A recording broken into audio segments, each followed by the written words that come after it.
کیونکہ اس میں اس کی اپنی ول شامل ہوتی ہے، اس کی مرضی شامل ہوتی ہے کہ وہ چیزوں کو دیکھتا ہے، آبزرو کرتا ہے اور ان سے سیکھتا ہے۔ اس لیے یہ بہت ہی زیادہ ضروری ہے بچوں کی پرورش میں کہ ہم اس بات کا خیال رکھیں کہ ہم کوئی ایسی بات نہ کریں۔ اگر دیکھیں کوئی بھی انسان، اگر میں کہوں پرفیکٹ، تو میرے خیال میں یہ مناسب نہیں ہوگا۔ ہر کسی میں کوئی نہ کوئی کمی خامی جو ہے وہ ضرور پائی جاتی ہے، لیکن یہ جو سب سے اہم بات یہ ہے کہ وہ جو کمی خامی ہے اس کا ادارک ہونا چاہیے ایک آدمی کو کہ ہاں میرے اندر یہ خوبی ہے یا میرے اندر یہ خامی ہے۔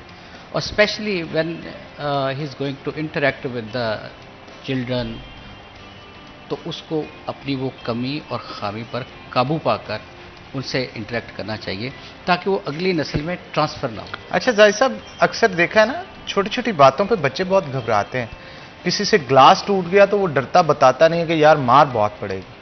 تو یہ ایک خوف کی فضا ہم نے کیوں قائم کر رکھی ہے؟ غلطی ہو جاتی ہے، بچوں سے ہی ہو جاتی ہے، لیکن اس کو ٹھیک کیسے کرنا ہے؟ بڑا اچھا آپ کا کویشچن ہے، اور بہت کم لوگ ان چیزوں پہ غور کرتے ہیں۔ یہ خوف کی فضا بچے کے اندر جنم لیتی ہے، وہ بھی انفارمل لرننگ ہے کہ بچہ دیکھتا ہے اپنے ماں باپ کا اگریشن، دیکھتا ہے اپنے بہن بھائیوں کا اگریشن، دیکھتا ہے مختلف چیزوں کے اوپر۔ بعض اوقات آپ دیکھیں گے، بلکہ بعض اوقات نہیں، اکثر یہی ہوتا ہے کہ بچے سے گلاس گرتا ہے یا کوئی چیز ٹوٹتی ہے تو آپ کہتے ہیں وہ گھبرایا ہوتا ہے، آپ کہتے ہیں بیٹا کچھ نہیں ہوا، کچھ نہیں ہوا، کچھ نہیں ہوگا، آپ پیچھے ہٹ جائیں کچھ، لیکن وہ پورا گھبرایا ہوتا ہے۔ وہ اس کی گھبراہٹ اس نے اپنے اندر سراؤنڈنگ سے لی ہوتی ہے۔ جو چیزیں، جو ریئیکشن وہ اپنے گھر میں دیکھتا ہے، اپنے سے بڑوں کا وہ اگریشن دیکھتا ہے، ایک دوسرے کا دوسری چیزوں میں الجھنے کا، تو وہ سمجھتا ہے کہ every mistake end up with something which is very cruel.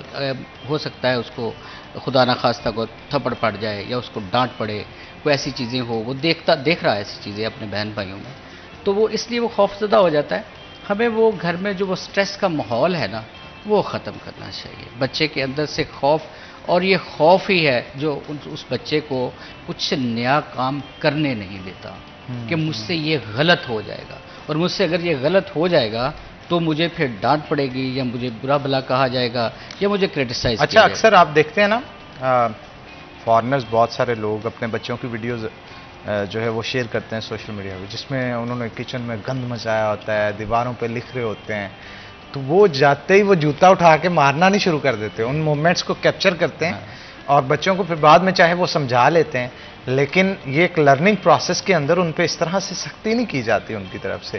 یہ کچھ کلچرل ڈفرنس آپ کو نظر نہیں آتا؟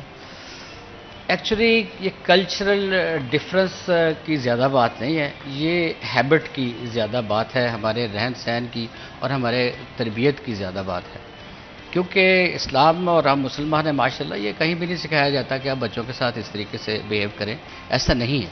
اب وہ کہتے ہیں کہ انہوں نے ہماری چیزیں اپنا لی ہیں اور ہم جو ہے وہ دوسری طرف جا رہے ہیں، تو ہمیں بھی پیار اور محبت، ہمارے نبی صلی اللہ علیہ وسلم دیکھیں بچوں سے کتنی محبت کرتے تھے۔ تو بات یہ ہے کہ وہ سٹریس اور ٹینشن معاشرے میں موجود ہے۔ For some how elders who are responsible for that house نا، وہ کسی نہ کسی پریشانی میں الجھے ہوتے ہیں، کوئی نہ کوئی معاشی جو پریشانی ہے وہ گھیرے ہوتی ہے، کوئی نہ کوئی سرکمسٹانسز، کوئی ریلیٹیوز کے کچھ نہ کچھ جمع ہوئے ہوتے ہیں، وہ کوئی آپ غلط کام دیکھتے ہیں جو آپ کو فائنینشلی لاس کر رہا ہے یا آپ کا ٹائم کنزیومنگ ہے یا آپ کے لیے ٹربل کریٹ کرتا ہے، تو you start reacting with that.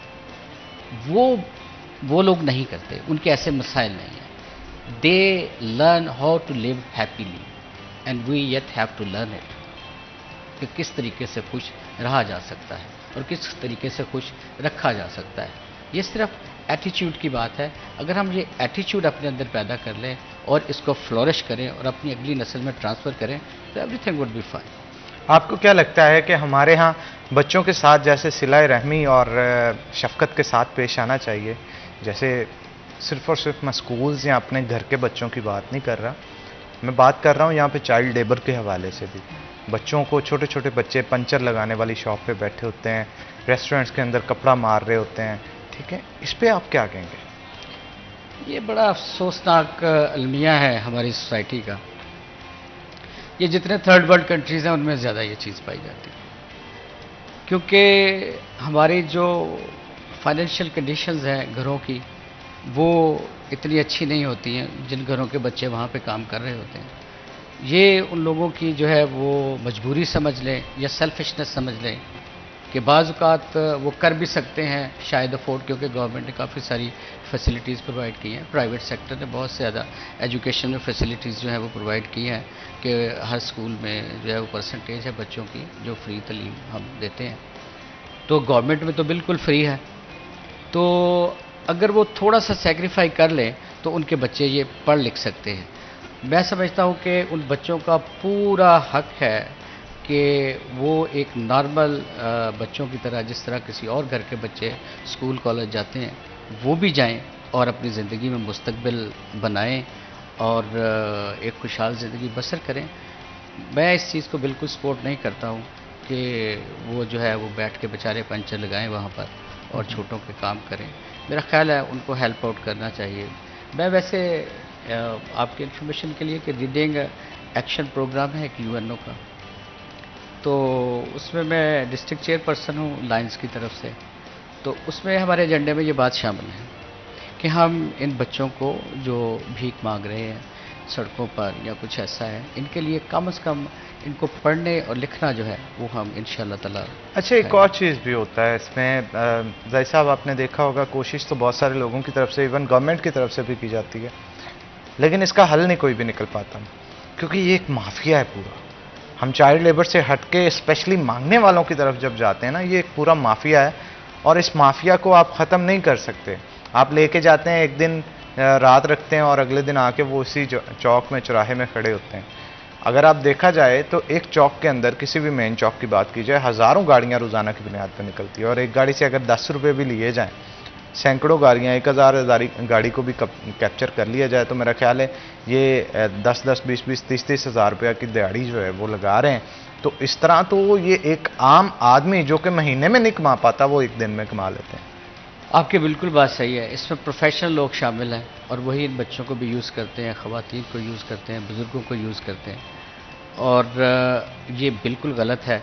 اور اصل میں اس طریقے سے جو لوگ ان کو بھیک دیتے ہیں اور ان کو پیسے دیتے ہیں وہ بھی جسٹیفائی کر رہے ہوتے ہیں کہ ہم نے اللہ کے نام پر جو ہے وہ دیا ہے اور ان کی سیٹسفیکشن ہوتی ہے. اور جہاں پر کسی حقدار کو دینے کی باری آتی ہے تو ان کے پاس گنجائش نہیں ہوتی. تو اس چیز کو ڈسکریج کرنا چاہیے. ایون میں سمجھتا ہوں کہ ہماری سوسائٹی میں جو حقدار ہیں وہ تو آپ سے سوال بھی نہیں کر پاتے کہ ہمارے گھر میں آج روٹی نہیں بنی یا ہمارے بچے جو ہیں وہ اسکول نہیں جا سکتے یا مطلب ہم کتابیں نہیں خرید سکتے. وہ تو آپ سے سوال بھی نہیں کر سکتے.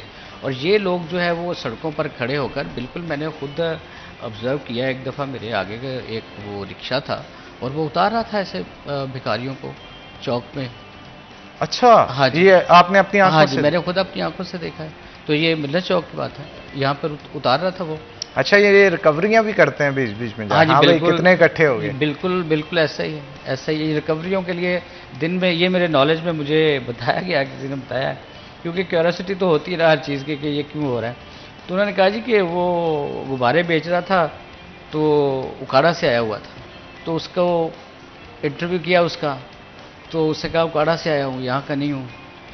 تو اس نے کہا کس طریقے سے مطلب پھر تم سے پیسے لیتے ہیں؟ وہ کہتا ہے 2-3 دفعہ موٹر سائیکل پہ آدمی آتا ہے اور وہ ہم سے پیسے لے جاتا ہے. تو اسے کہا کہ تم کیا کرتے ہو؟ پھر کہتا ہے پھر ہم نے بھی اپنے بندے رکھے ہوتے ہیں، بیچ میں ہم بھی دیہڑی لگا لیتے ہیں، ہمارا بھی بندہ 1-2 دفعہ آ جاتا ہے. تو وہ ان کو بھی ڈبل کراس کر رہے ہیں. تو یہ سارا مافیا ہے جو کہ سب کو مل کر جو ہے وہ چکما دے رہا ہے اور سارے لوگ جو ہے وہ چیریٹی کے نام پر، اللہ کے نام پر جو ہے وہ ان لوگوں کو دیے جا رہے ہیں. تو اس کو سٹاپ کرنا چاہیے. بالکل ٹھیک کہا آپ نے.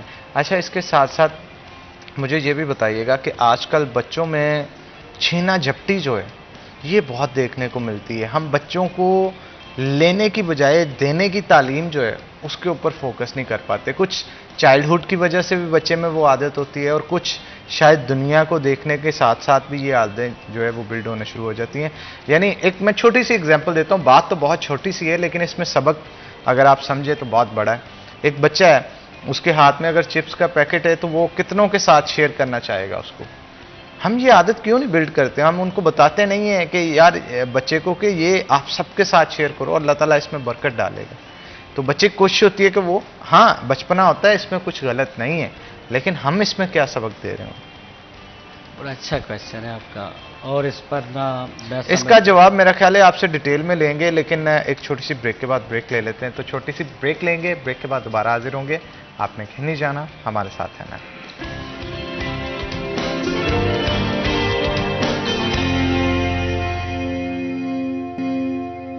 ویلکم بیک ناظرین. بریک کے بعد خوش آمدید. بریک کے بعد ہمیں ہمارے سینئر رپورٹر جہانگیر اشرف نے بھی جوائن کیا. جہانگیر صاحب آپ کو بہت بہت ویلکم کرتے ہیں شو کے اندر.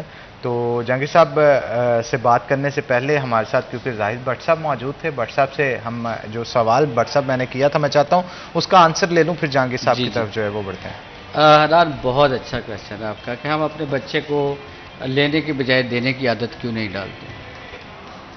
مجھے یاد ہے کہ یہ اکثر واقعہ بڑا کامن تھا کہ پہلے مائیں جو تھیں جب اسکول بچہ جاتا تھا تو ماں ایک ٹوسٹ سینڈوچ یا پراٹھا دیتی تھی، تو وہ جب گھر آ کے بتاتا تھا کہ آج میرے دوستوں نے میرے ساتھ کھا لیا اور میں نے تھوڑا سا کھایا اور انہوں نے بھی تھوڑا سا کھایا، تو اس کی ماں اگلے دن ایک کی بجائے 2 بھیج دیتی تھی.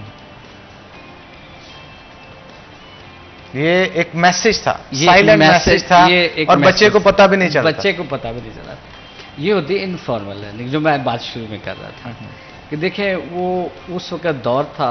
تو اب جو ہے اب آپ کے سامنے ہے جو کچھ ہوتا ہے. اب آپ کزن میں بیٹھے ہوں، ایک چپس کا پیکٹ ہو، اس پر سارے لڑ رہے ہوتے ہیں. ہمارے نا میرے ایچ او ڈی ہوتے تھے ڈاکٹر ندیم صاحب، بہت بہت خوبصورت، بہت دھیمے لہجے کے اور بہت ہی عمدہ انسان تھے. Bio informatics and bio technology department میں بی ایس جب کر رہا تھا، وہاں پہ ایچ او ڈی تھے. وہ انتہائی شفقت کے ساتھ بچوں کے ساتھ پیش آتے تھے اور اتنے اچھے بندے تھے، میں جتنی تعریف کروں کم. ان سے ایک بات سیکھی میں نے. وہ بات کیا تھی؟ کہتے میرے بیٹے سے ایک بار احمد سے گلاس ٹوٹ گیا اور وہ بہت ہی خوف زدہ تھا، اور خوف میں آتے آتے آتے آتے ڈرتے ڈرتے اس نے آ کے مجھے بتایا کہ بابا مجھ سے نا گلاس ٹوٹ گیا، مجھ سے غلطی ہو گئی. کہتے مجھے اس پہ اتنا رشک آیا، اتنا پیار آیا، میں نے اس سے ڈبل پیار کیا غصہ کرنے کی بجائے.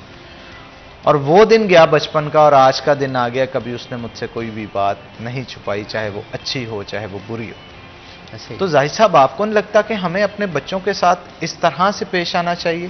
کیونکہ اگر ہم ایسے پیش نہیں آتے، کل کو یہی بچے ہوتے ہیں جو کہ جا کے نشے کے عادی ہو جاتے ہیں. دوست ان کو مجبور کرتے ہیں سگریٹ پیو، یہ کرو وہ کرو، تو وہ بچے گھر بتانے سے ڈرتے ہیں. اگر ہم اپنے بچوں کے ساتھ فرینڈلی انوائرمنٹ رکھیں گے تو آپ کو نہیں لگتا کہ معاشرہ بہتری کی طرف جا سکتا ہے؟ بالکل بہتری کی طرف جا سکتا ہے. آپ اگر ان کو ڈپریسو ماحول دیں گے تو وہ آپ سے اپنی باتیں جو ہے، اپنی چیزیں جو ہے وہ چھپائیں گے.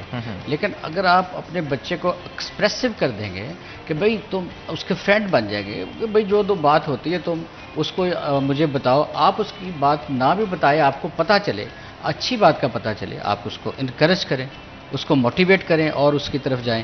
اگر کوئی بات وہ غلط کرتا ہے، وہ آپ کے نالج میں آتی ہے، آپ اس کو طریقے سے ڈائریکٹ وہ بات کرنے کے بجائے کسی اور طریقے سے سمجھائیں. میک ہم comfortable to talk with you instead of being afraid of you. Exactly. Make ہم comfortable to talk with you. So that is main thing.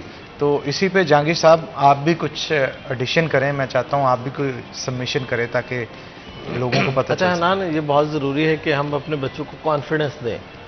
جتنے بھی ایشوز آتے ہیں سوسائٹی میں، وہ اسی لیے آتے ہیں کہ ہم گھر میں ایک تناؤ کا ماحول رکھتے ہیں. نفسیاتی طور پر بچے پر اتنا پریشر ہوتا ہے کہ ماں کہتی ہے کہ تیرا باپ آئے گا تو اس کو بتاؤں گی. باپ کا الگ ایک خوف بنا کے رکھا ہوتا ہے گھر میں.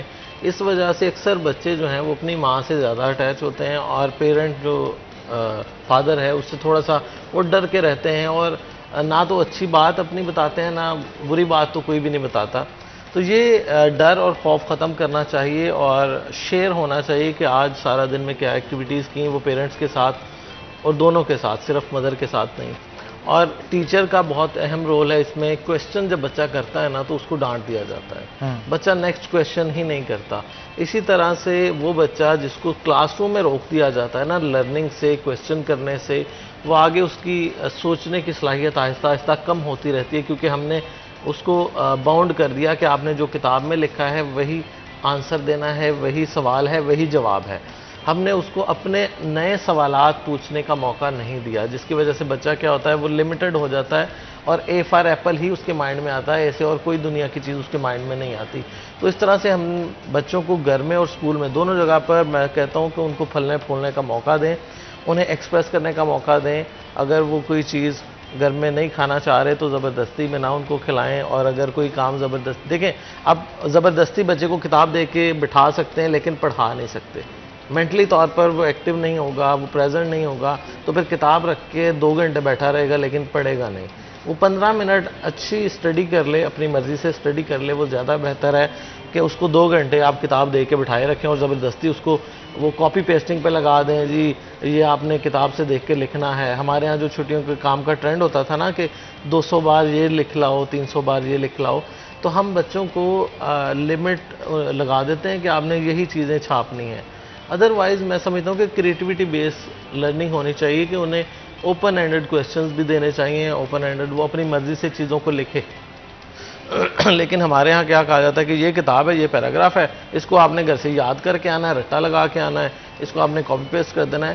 تو ہر لحاظ سے ہم کوشش کرتے ہیں کہ بچے کو دباؤ کا شکار رکھیں، ہمارا تعلیمی ادارہ ہو یا گھر ہو، دونوں میں بچہ اتنا برڈنائز ہوتا ہے، اتنا پریشر اس پہ ہوتا ہے کہ وہ اپنے اندر کا اظہار جو ہے نا اس کو نہیں کر پاتا، اور اس پر جو پابندیاں ہیں وہ ایٹ دا اینڈ ہمیں سوسائٹی میں اس کا ایگریشن نظر آتا ہے، وائلنس نظر آتا ہے، اور وہ پھر وہی زبردستی جو اس کے ساتھ کی گئی ہوتی ہے وہ سوسائٹی کے دوسرے لوگوں کے ساتھ کرتا ہے۔ بالکل ٹھیک کہا زاہد صاحب، جہاں پہ بچوں سے محبت کے ساتھ ان کی غلطیوں کو درگزر کرنے کا معاملہ آتا ہے، اسی چیز کا ایک اور پہلو بھی ہوتا ہے، ہم بچے سے کچھ اوور ہی پیار کر لیتے ہیں، اسے ہر چیز میں اجازت دی ہوتی ہے، وہ جس کو مرضی اٹھا کے جو چیز مرضی مار رہا ہوتا ہے، اور ایک طوفان بدتمیزی گھر میں دیکھنے کو ملتا ہے۔ کسی کے گھر اگر سپوز جاتے ہیں آپ تو وہ دیکھ کے آپ کو تو اب نارمل چیزیں لگ رہی ہوتی ہیں، لیکن اس گھر والے کو نارمل لگ رہی ہیں، بچہ ہے، پیار میں کوئی بات نہیں چلے، لیکن یہ الٹیمیٹلی پھر اس کے اندر کی اگریشن کو بہت امپروو کر دیتا ہے، اور بڑا ہو کے وہ پھر کسی کی سنتا بھی نہیں ہے اور بہت ساری مصیبتوں کا سبب بھی بنتا ہے۔ کیا کہیں گے؟ جی یہ بہت کامن ہے آج کل یہ چیز آپ جو ڈسکس کرتے ہیں۔ اس سے بات کرنے سے پہلے میں جہانگیر کی بات کو تھوڑا رسپونڈ کروں گا کہ وہ جو اسٹوڈنٹ یا بچے پر اپنی مطلب ٹیچر کہتا ہے نا کہ مطلب اس کو سپورٹ نہیں کرتا آنسر کرنے کے لیے، بیسیکلی ہم اس بچے کا نا تھاٹ پروسیس روک دیتے ہیں، اس کی اپنی سوچنے سمجھنے کی صلاحیت کو ہم روک دیتے ہیں، بلکہ ہم اس کے برین کو ڈکٹیٹ کرتے ہیں کہ no you do what I told to do. یہاں پر پرابلم ہے۔ اگر ہم اس کو چھوڑ دیں، اس کو سیکھنے کے عمل سے گزاریں، انڈیپینڈنٹ کریں تو چیزیں بہت بہتر ہو سکتی ہیں۔ اب میں آتا ہوں آپ کے سوال کی طرف کہ جو ہے کہ ایک بچہ جو ہے وہ ادھم مچایا ہوتا ہے گھر میں، اور وہ سارا کچھ ہے آپ نوٹ کر رہے ہیں گھر والوں کے لیے وہ ایک نارمل چیز ہے۔ دیکھیے ادھم مچانا یا کھیلنا اور ادھم مچانے میں بڑا فرق ہے، اور پیار اوور کرنا، یہی ان چیزوں کو پیمپر کرنا بچے کو، اس کو ہم کہیں گے کہ آپ غلط باتوں میں یا اس کو پیمپر کرتے ہیں، تو اس میں پرورش کا بہت زیادہ دخل ہے۔ یہ چیزیں نہیں ہونی چاہیے، کیونکہ آپ نے بالکل صحیح فرمایا کہ وہی اگریشن اس کا بڑھ کر اس کو بڑا ہو کے نقصان دہ بھی اس کے لیے ثابت ہو سکتا ہے۔ وہ اگریشن اس کا کھیل میں آ سکتا ہے، وہ اس کا موٹر بائک میں آ سکتا ہے، وہ کسی کے ساتھ انٹریکٹ کرنے میں اگریشن آ سکتا ہے، تو ہر صورت میں اس کے لیے یہ جو ہے وہ خطرناک ہوگا، تو اس کے کانسیکوینسز ہوتے ہیں۔ میں سمجھتا ہوں کہ یہاں پر ماں باپ کی بہت بڑی رسپانسبلٹی ہے کہ وہ ایسے بچے جو اس قسم کا حرکات کا شکار ہیں ان پر خاص نظر رکھیں، اور ان کو بیسیکلی ان کو اٹینڈ کریں، ان کو ٹائم دیں۔ ہمارا مسئلہ یہ ہے کہ اس وقت جو حالات چل رہے ہیں، ہم بچوں کو اتنا زیادہ ٹائم نہیں دے پاتے۔ پہلے آپ دیکھتے تھے کہ ہماری مائیں کس طریقے سے ہمیں کہانیاں سناتی تھی، کتنے پیغمبروں کی کہانیاں ہمیں ابھی تک یاد ہیں کہ ہمیں سونے سے پہلے جو ہے وہ کتنی کہانیاں سنائی، کتنی دعائیں یاد کرائی جاتی تھیں۔ آج کل وہ بچوں کو وہ ٹائم نہیں دیا جا رہا، ماں باپ کے پاس ٹائم نہیں ہے کہ بچے کے بیٹھ کر کاؤنسلنگ کر سکیں۔ بچہ خود بخود ویڈیو گیمز دیکھتا ہے، ٹی وی پر دیکھتا ہے، موبائل پر دیکھتا ہے، وہ ساری کی ساری گیمز جو ہیں وہ اگریشن پر ہیں۔ وہ آپ جتنی مرضی گیمز کا نام لے لیں، وہ فائٹنگ کی گیمز ہیں ساری کی ساری، اور وہ سارا کچھ وہاں سے دیکھ کر اس کو آگے کوئی چیز ملتی نہیں ہے کاؤنسلنگ کے لیے، کہ ماں باپ کے پاس وقت نہیں ہے، وہ پھر خود بخود آٹومیٹک سٹارٹ ہو جاتا ہے کہ جو وہ دیکھتا ہے وہ کرنا شروع کر دیتا ہے. پھر ہمیں پرابلم ہوتی ہے کہ یہ بچہ جو ہے یہ کیا کر رہا ہے, کہاں سے سیکھ رہا ہے. تو یہ one of the sources that media as well, کہ جہاں پر وہ یوٹیوب سے یا وہ گیمز دیکھتا ہے, وائلنس دیکھتا ہے, پھر وہ اپنی زندگی میں اس کو امپلیمنٹ کر لیتا ہے. ماں باپ کے پاس کاؤنسلنگ کا یا کوچنگ کا وقت ہی نہیں ہے. بالکل, اس پہ مزید گفتگو کریں گے, لیکن ایک چھوٹی سی بریک کے بعد دوبارہ حاضر ہوں گے. آپ نے کہیں نہیں جانا, ہمارے ساتھ رہنا.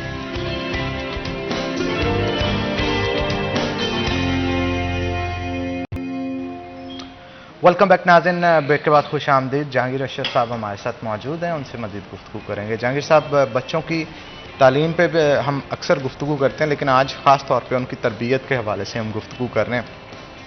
آپ کو کیا لگتا ہے کہ جہاں پہ معاشرتی تعلیم ہم دے رہے ہیں بچوں کو, دینی تعلیم کتنی ضروری ہے؟ میرا نہیں خیال کہ ہر گھر کے اندر اتنی ہی ضروری ہوگی جتنی کہ ہم دنیاوی تعلیم دینے کے لیے بچے پہ فوکس کرتے ہیں, بچے پہ زور ڈالتے ہیں. اگر ہم تھوڑی سی کوشش کر کے بچے کو اردو ترجمے کے ساتھ قرآن پاک پڑھا دیں اور اس کا مفہوم سمجھا دیں, تو میرا خیال ہے بہت ساری چیزیں بہتر ہو سکتی ہیں. اچھا حنان, یہ بہت اچھا ایک سٹیپ لیا گورنمنٹ نے کہ اب تمام جو بچے ہیں جو میٹرک کریں گے ان کو ترجمے کے ساتھ قرآن پاک پڑھایا جائے گا. یہ آپ کے کریکلم کا حصہ بنا دیا گیا ہے. اچھا, اس سے پہلے تک ہمارے ایک شدت پسندی کے حوالے سے بہت سارے اکثر پیرنٹس ایسے تھے, ان کو یہ لگتا تھا کہ اگر کسی نے بچے کو دینی تعلیم دینی ہے تو وہ مدرسے میں جائے گا, اور کسی نے بچے کو لبرل بنانا ہے یا ماڈرن بنانا ہے یا آج کی ریکوائرمنٹس کے مطابق بنانا ہے تو وہ ہمارے روایتی تعلیم میں وہ بچے کو بھیجے گا. لیکن اب بہت سارے ایسے پیرنٹس جو روایتی تعلیم بھی چاہتے تھے اور ساتھ چاہتے تھے کہ بچے کو دینی تعلیم بھی دی جائے, تو یہ گورنمنٹ نے ان کے لیے بہت اچھا, بلکہ تمام بچوں کے لیے بہت اچھا کیا کہ اب ان کو صرف مدرسے میں نہیں رکنا پڑے گا کہ دینی تعلیم کے لیے اب میٹرک تک تعلیم حاصل کرنے کے ساتھ ساتھ وہ ہر کلاس میں ترجمۃ القرآن پڑھیں گے, اس کا پیپر بھی دیں گے.